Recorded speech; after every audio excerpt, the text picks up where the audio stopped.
साध संगत जी, प्रेम से कहना धन निरंकार जी।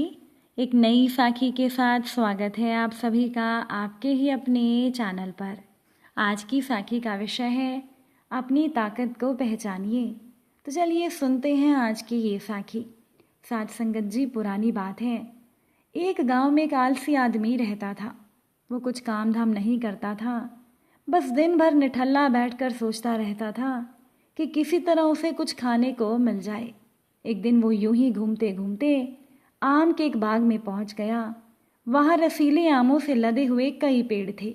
रसीले आम देखकर उसके मुंह में पानी आ गया और आम तोड़ने के लिए वो एक पेड़ पर चढ़ गया। लेकिन जैसे ही वो पेड़ पर चढ़ा, बाग का मालिक वहां आ गया। बाग के मालिक को देखकर आलसी आदमी डर गया और जैसे तैसे वो पेड़ से उतरकर वहां से भाग खड़ा हुआ। भागते भागते वो गांव में बाहर स्थित जंगल में जा पहुंचा। वो बुरी तरह से थक गया था, इसीलिए वो एक पेड़ के नीचे बैठकर सुस्ताने लगा। तभी उस व्यक्ति की नज़र एक लोमड़ी पर पड़ी। लोमड़ी की टांग टूटी हुई थी और वो लंगड़ाकर चल रही थी। लोमड़ी को देखकर आलसी आदमी सोचने लगा कि ऐसी हालत में भी इस जंगली जानवरों से भरे हुए जंगल में ये लोमड़ी बच कैसे गई? अब तक इसका शिकार कैसे नहीं हुआ? जिज्ञासा में वो आदमी एक पेड़ पर चढ़ गया और वहां बैठकर देखने लगा कि अब इस लोमड़ी के साथ आगे क्या होगा। थोड़ी देर ही बीती थी कि पूरा जंगल शेर की भयंकर दहाड़ से गूंज उठा, जिसे सुनकर सारे जानवर डरकर भागने लगे। लेकिन लोमड़ी अपनी टूटी हुई टांग के साथ भाग नहीं सकती थी। वो वहीं खड़ी रही। शेर लोमड़ी के पास आने लगा। आलसी आदमी ने सोचा कि अब ये शेर लोमड़ी को मारकर खा जाएगा, लेकिन आगे जो हुआ वो बहुत कुछ अजीब था। शेर लोमड़ी के पास पहुंचकर खड़ा हो गया। शेर के मुंह में मांस का एक टुकड़ा था, जिसे उसने लोमड़ी के सामने गिरा दिया। लोमड़ी इत्मीनान से मांस के उस टुकड़े को खाने लगी। थोड़ी देर के बाद शेर वहां से चला गया। ये घटना देखकर आलसी आदमी सोचने लगा कि भगवान सच में सर्वे सर्वा है। भगवान ने धरती के समस्त प्राणियों के लिए, चाहे वो इंसान हो या जानवर हो, खाने पीने का प्रबंध कर रखा है। यही सोचकर वो आलसी आदमी घर लौट आया। घर लौटकर वो 2-3 दिन तक बिस्तर पर लेटकर प्रतीक्षा करने लगा कि जैसे भगवान ने शेर के द्वारा लोमड़ी के लिए भोजन भिजवाया था, वैसे ही उसके लिए भी कोई ना कोई खाने पीने का सामान ज़रूर ले आएगा। लेकिन ऐसा कुछ भी नहीं हुआ। भूख से उस आलसी आदमी की हालत खराब होने लगी। आखिरकार उसे घर के बाहर निकलना ही पड़ा। घर के बाहर उसे एक पेड़ के नीचे बैठे हुए बाबा दिखाई दिए। वो उनके पास गया और जंगल की सारी घटना सुनाते हुए बोला, बाबा जी, भगवान ने मेरे साथ ऐसा क्यों किया? भगवान के पास तो जानवरों के लिए भी भोजन का प्रबंध है, लेकिन इंसानों के लिए नहीं।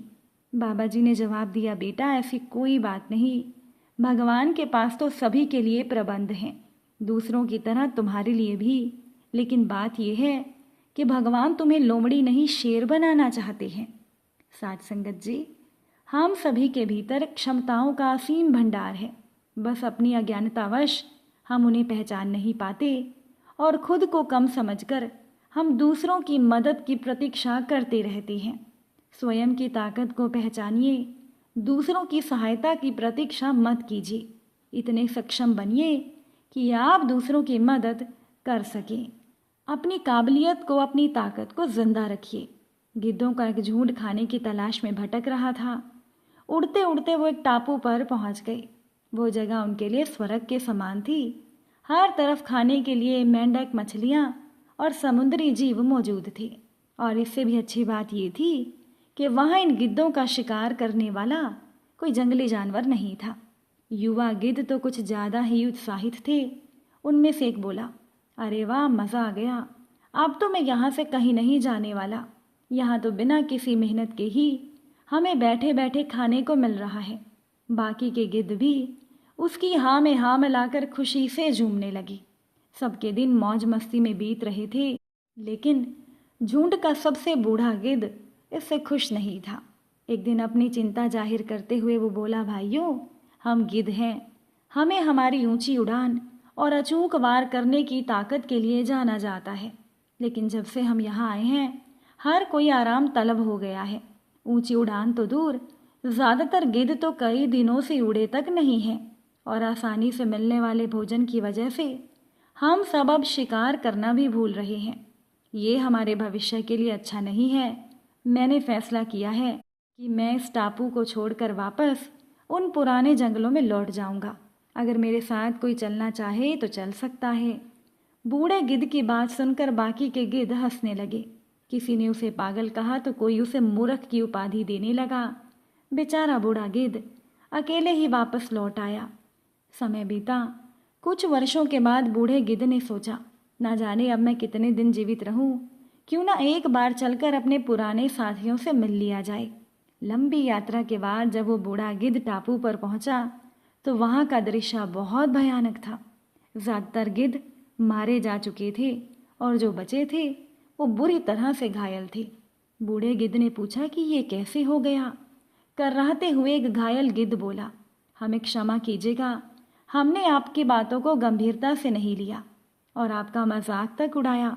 दरअसल आपके जाने के कुछ महीनों के बाद एक बड़ी सी जहाज इस टापू पर आई और एक चीतों का दल यहाँ छोड़कर चली गई। चीतों ने पहले तो हम पर हमला नहीं किया, लेकिन जैसे ही उन्हें पता चला कि हम सब ना ऊंचा उड़ सकते हैं और ना ही अपने पंजों से हमला कर सकते हैं, तो उन्होंने हमें खाना शुरू कर दिया। अब हमारी आबादी खत्म होने की कगार पर है। बस हम जैसे कुछ घायल गिद्ध ही जिंदा बचे हैं। बूढ़ा गिद्ध उन्हें देखकर बस अफसोस कर सकता था। वो वापस जंगलों की तरफ उड़ गया। साथ संगत जी, अगर हम अपनी किसी शक्ति का उपयोग नहीं करते हैं तो धीरे धीरे हम उस शक्ति को गंवा देते हैं। जैसे कि अगर हम अपने दिमाग का उपयोग नहीं करते तो दिमाग की जो शार्पनेस होती है वो घटती जाती है। अगर हम अपनी मसल्स का उपयोग नहीं करते तो उनकी ताकत घट जाती है। इसी तरह से अगर हम अपनी स्किल्स को पॉलिश नहीं करते तो हमारी काम करने की क्षमताएं कम होती जाती हैं। तेजी से बदलती हुई इस दुनिया में हमें खुद को भी बदलाव के लिए तैयार रखना चाहिए, लेकिन कई बार हम अपनी वर्तमान स्थिति में इतने कंफर्टेबल हो जाते हैं कि बदलाव के बारे में हम सोचते ही नहीं और अपने अंदर हम कोई भी नई क्षमता ऐड नहीं करते। अपनी नॉलेज को, अपने ज्ञान को बढ़ाने के लिए हम कोई किताब नहीं पढ़ते, कोई भी ट्रेनिंग प्रोग्राम हम अटेंड नहीं करते। यहाँ तक कि हम उन चीज़ों में भी कमज़ोर हो जाते हैं जिनकी वजह से कभी हमें जाना जाता था। और जब हमारी नौकरी या व्यापार पर आँच आती है तो हम हालात को दोष देने लगते हैं। ऐसा कभी मत करिए। अपनी काबिलियत, अपनी ताकत को जिंदा रखिए। अपने कौशल, अपने हुनर को तराशिए, उस पर धूल मत जमने दीजिए। और जब आप ऐसा करेंगे तो बड़ी से बड़ी मुसीबत आने पर भी आप ऊंची उड़ान ज़रूर भर पाएंगे। अगर आप सभी को आज की ये साखी अच्छी लगी हो तो वीडियो को लाइक और शेयर ज़रूर कीजिएगा। आप सभी से फिर मुलाकात होगी नई साखी के साथ। साथ संगत जी, प्यार से कहना, धन निरंकार जी।